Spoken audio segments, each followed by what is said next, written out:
Assalamualaikum warahmatullahi wabarakatuh. Perkenalkan, nama saya Ulang Muda Siregar, NPM 230419116. Di sini saya akan menjelaskan tentang pengujian perangkat lunak. Pengujian perangkat lunak adalah proses sistematis yang dilakukan untuk mengevaluasi dan memvertifikasi kualitas perangkat lunak yang dikembangkan sebelum dirilis ke pengguna akhir.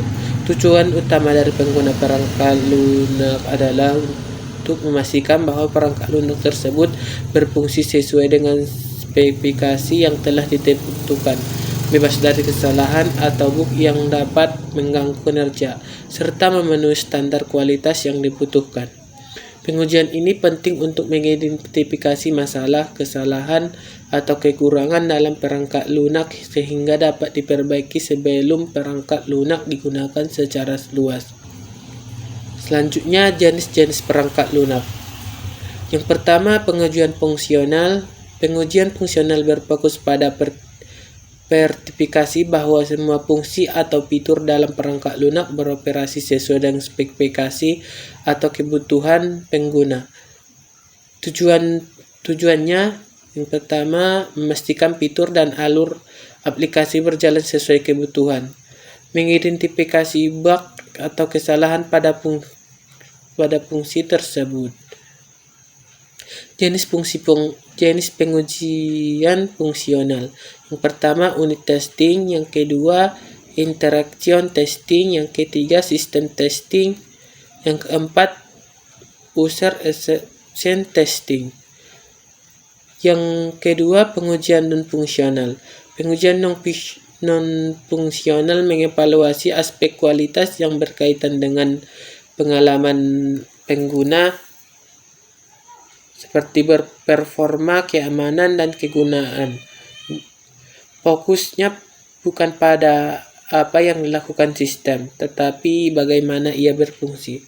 Tujuannya memastikan aplikasi bekerja secara optimal di berbagai situasi, mengidentifikasi batasan atau potensi masalah performa dan keamanan. Jenis pengujian non-fungsional. Yang pertama, performance testing.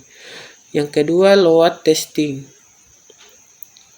Yang ketiga, menguji sistem di luar batas beban maksimal untuk melihat seberapa jauh aplikasi bisa bertahan sebelum crash. Yang keempat, security testing. Yang kelima, usability testing. Yang keenam, compatibility testing. Selanjutnya, yang ketiga, pengujian manual.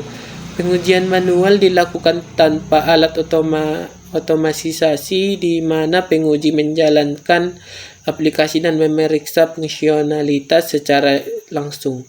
Prosesnya, yang pertama, menulis skenario penguji. Yang kedua, melakukan eksekusi secara manual berdasarkan skenario. Yang ketiga, melaporkan bug atau kesalahan jika ditemukan. Yang keempat, pengujian otomatis. Pengujian otomatis menggunakan skrip atau alat untuk menjalankan pengujian secara otomatis.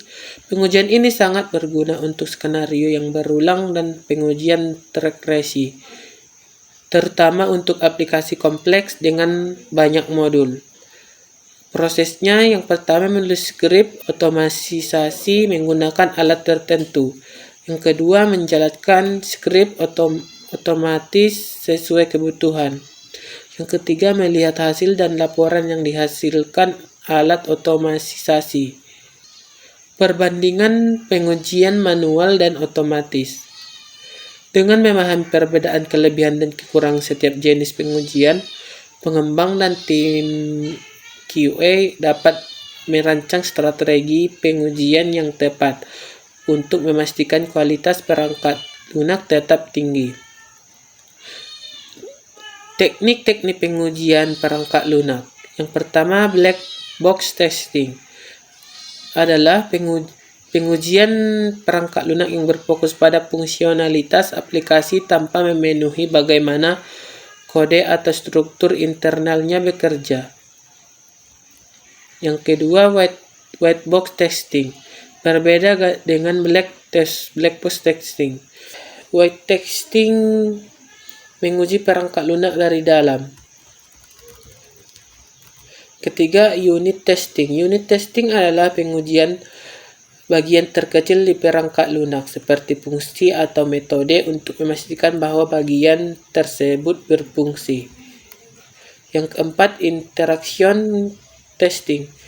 Setelah unit perangkat lunak diuji secara individual, interaction testing menguji bagaimana unit-unit tersebut bekerja ketika digabungkan.